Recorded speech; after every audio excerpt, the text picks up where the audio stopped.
I got just a question. So Maj, one of the things, as a guy that believes in the Second Amendment strongly, I've been carrying for personal protection for the last 2 years. But before that, you'll hear the argument, and this show, we try and keep it real, and when I hear this, right, like today, there was another homicide in Minneapolis, and we're up to 52 for the year, and 43 of them, a gun has been used. And so for me, I want to know, as someone like yourself, because you're a super real person, when the automatic narrative is, see, all these people die because of a gun, so we have a gun issue. What kind of response do you have, or what kind of response would you want to try and get people to understand of someone like me, who I believe that if everybody in North Minneapolis could responsibly and safely carry a firearm, I think you would see a dramatic culture change, and you would see crime go to the ground. But that's not popular, because people say, oh, no, and so what do you say to something like that? I just show them the data. I just show them that, again, and not to sound repetitive, but in the last 20 years, like 20 some odd years, licenses to carry, and I want to be clear, licenses are infringements to me, but if someone's going to do it, okay, they'll go get a license. Usually a person that's going to get a license isn't the bad guy, right? Yeah. As those licenses to carry have increased over the last 20 years, in that same time period, violent crime has dropped. We've got more constitutional carry states. I think we're up to 19 now, than we've pretty much had since like America, since like the 70s and maybe even the 60s, 50s. It's not a gun problem. If there was a gun, there's a gun here. There is a gun here. There is a smaller gun here. I like that. There's some guns over there. There's a safe over there full of guns. If we had a gun problem, these guns would be getting up, floating around. Well, look, no, wait a minute now. I love how gun owners sometimes play all Pollyanna on the bit now. I mean, let's keep it real, y'all.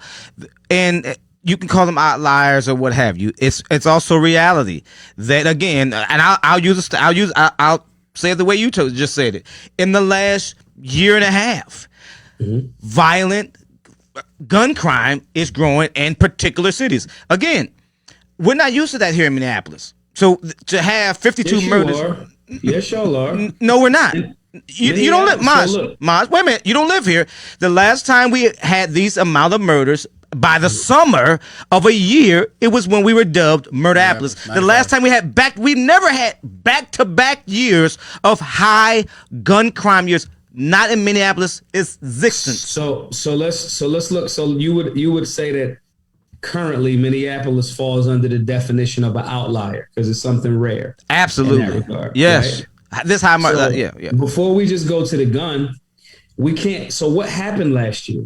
Like the government, your local, state, and federal government literally said, you can't make money. You literally shut down businesses. Suicides are up.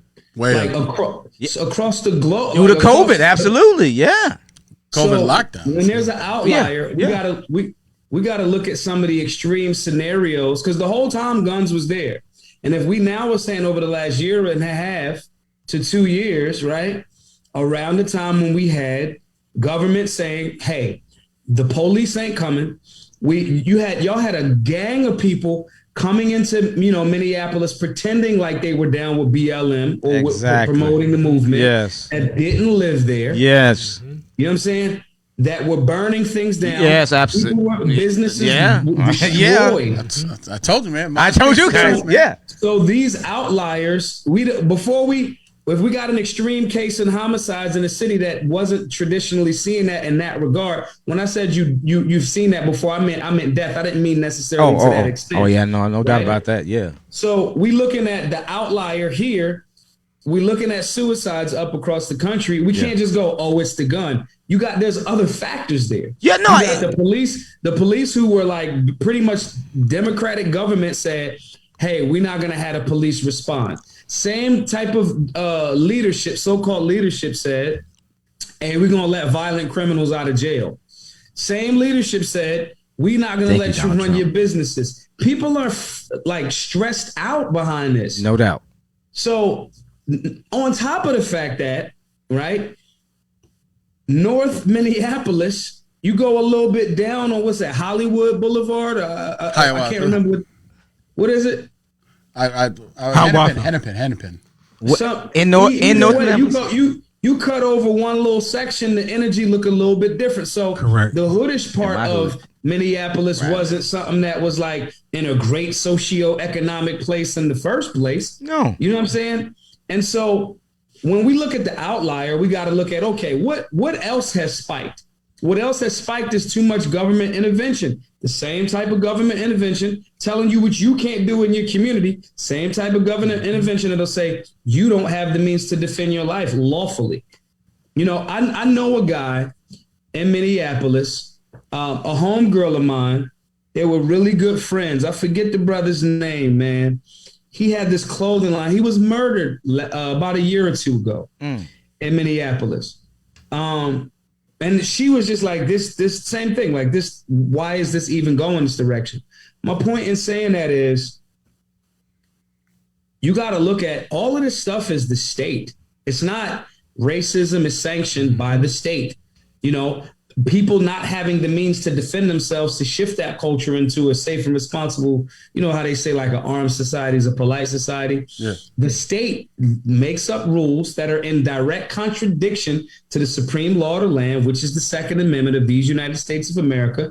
City and state governments make different rules and then the people don't want to be more open about safe and responsible gun ownership because they're getting guns and tucking them, which means they're not going to get educated. They're not going to go to the gun range. They're not going to know the basic 4 rules of firearm safety. Then in the middle of that powder keg, you have the government saying, hey, you got to close your business down.